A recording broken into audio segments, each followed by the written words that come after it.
और चले रुको करेंगे डूंगरपुर का, जहां रीट परीक्षा के दौरान परीक्षा केंद्र पर ब्राह्मण अभ्यर्थियों की जनेऊ उतरवाने के मामले में राजनीति तेज हो गई है।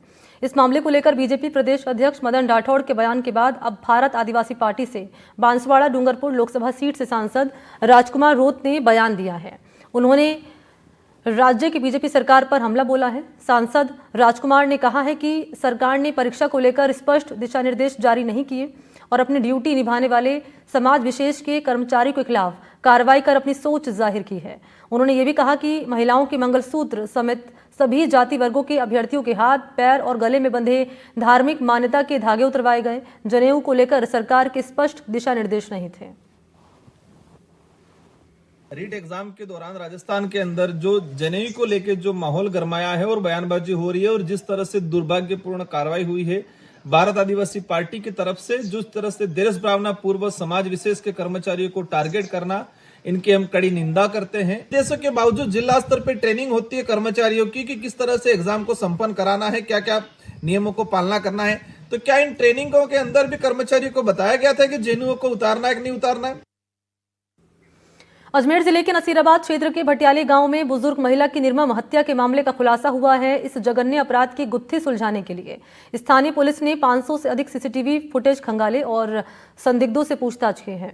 मामले की गहराई से जांच के बाद पुलिस ने 20 साल के व्यक्ति की गिरफ्तारी की है, जो बुजुर्ग महिला के घर के सामने रहती थी।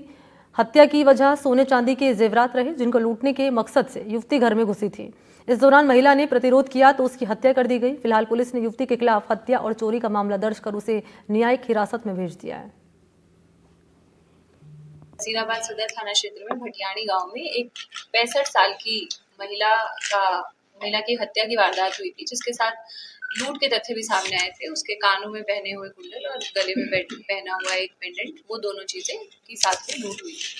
जैसे ही घटना के तुरंत बाद हमने टीम गठित की और टीमें गठित करने के बाद हर संभव प्रयास किया गया कि किस प्रकार से इनको ट्रेस किया जा सकता है, जिसमें बहुत से सीसीटीवी चेक किए गए, टेक्निकल जो भी इंटेलिजेंस है वो डेवलप की गई और इसके साथ साथ जो ऑन ग्राउंड इंटेलिजेंस के ऊपर भी हमारी पूरी टीम काम कर रही थी। इस मैटर में हमें सफलता प्राप्त हुई है और सफलता में पड़ोस में ही रहने वाली एक लड़की, जिसका नाम संजू पुत्री रामदेव जाति प्रजापत है, 20 साल की ये लड़की है, जिसने इस घटना को कारित करना पाया गया। और इसी पर मेरे साथ ज्यादा जानकारी लिए सहयोगी पवन अटारिया इस वक्त फोन लाइन पर मौजूद हैं। पवन, यहाँ पुलिस की ओर से बड़े खुलासे किए गए हैं प्रेस कॉन्फ्रेंस के जरिए, क्या बड़ी जानकारी और निकलकर सामने आ रही है इस पूछताछ के दौरान? जी बिल्कुल, देखिए यहाँ अजमेर के नसीराबाद सदर थाना के ग्राम भटियाणी में एक बुजुर्ग महिला की धारदार हथियार से हत्या कर दी गई थी 1 मार्च 2025 को, जिस पर पुलिस लगातार कार्रवाई कर रही थी और पुलिस ने करीब इस हत्या के मामले में आरोपी को गिरफ्तार करने के लिए करीब 500 सीसीटीवी फुटेज खंगाले, मगर फुटेज में किसी प्रकार का कोई संदिग्ध व्यक्ति नजर नहीं आया। वहीं जो मृतका कमला है, उसके घर के सामने एक 20 वर्षीय संजू नाम की लड़की रहती थी। जब पुलिस पूछताछ कर रही थी तो संजू भी वहीं मौके पर मौजूद थी, मगर वारदात के वक्त जब संजू ने धारदार हथियार से कमला की हत्या की थी तो उस दौरान दोनों के बीच में संघर्ष भी हुआ था और संघर्ष के बीच में जो आरोपी उसके हाथ में भी धारदार हथियार से चोट लग गई थी। वो चोट के निशान पुलिस से संजू लगातार छुपा रही थी। ऐसे में पुलिस ने इन्वेस्टिगेशन करते हुए संजू को संदिग्ध मानते हुए उससे पूछताछ की और पूछताछ में संजू अपने बयानों में जो पुलिस पूछ रही थी उससे संतोषजनक जवाब नहीं दे पाई और उनसे ये भी पूछा गया कि आपके हाथ में किस तरीके से चोट लगी है, तो उसने कहा कि दूध उबाल रही थी घर में, उससे झुलस गई।